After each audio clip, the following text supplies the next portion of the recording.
ಪ್ರೆಗ್ನೆನ್ಸಿಯಲ್ಲಿ ಇದೆ first scan and most important scan. ಯಾಕಂದರೆ baby ಯೂಟ್ರಸಲ್ಲೇ ಬೆಳೀತಿದೆಯಾ, heart rate ಬಂದಿದೆಯಾ ಅಂತ ಚೆಕ್ ಮಾಡೋ ಸ್ಕ್ಯಾನ್ ಇದು.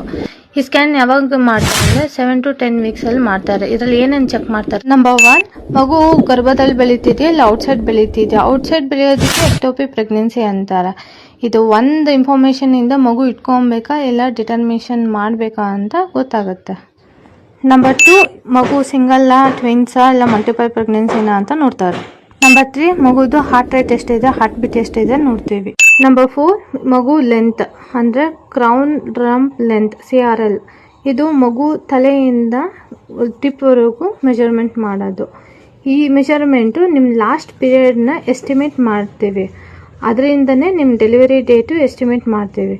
ಸೊ ಫರ್ದರ್ ಚೆಕಪ್ಸು ಫಾಲೋಅಪ್ಸ್ ಎಲ್ಲ ಇದರಿಂದ ಗೊತ್ತಾಗುತ್ತೆ.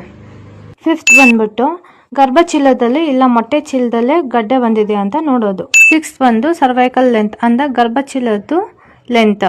ಇದು ಅಲ್ಲಿ ಸ್ಕ್ಯಾನ್ ಅಂತಾರೆ. ಇದಕ್ಕೆ ವಯಬಿಲಿಟಿ ಸ್ಕ್ಯಾನ್ ಅಂತಾರೆ, ಡೇಟಿಂಗ್ ಸ್ಕ್ಯಾನ್ ಅಂತಲೂ ಅಂತಾರೆ. ಕೆಲವೊಬ್ರಿಗೆ ಡೌಟ್ ಇರೋದು ಇದು ಹೆಂಗೆ ಮಾಡ್ತಾರೆ ಅಂತ.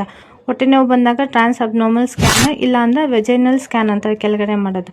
ಇದು ಹೇಗೆ ಮಾಡ್ತಾರೆ ಅಂದರೆ ಅಲ್ಲಿ ಸ್ಕ್ಯಾನ್ ಮಾಡೋ ಟೈಮಲ್ಲಿ ಡಾಕ್ಟರ್ ಡಿಸೈಡ್ ಮಾಡ್ತಾರೆ ಸಿಚುವೇಶನ್ ನೋಡಿ. ಇನ್ನೂ ಏನೇನು ಸ್ಕ್ಯಾನ್ ಮಾಡ್ತಾರೋ ಅದು ನೆಕ್ಸ್ಟ್ ವೀಡಿಯೋದಲ್ಲಿ ನಾನು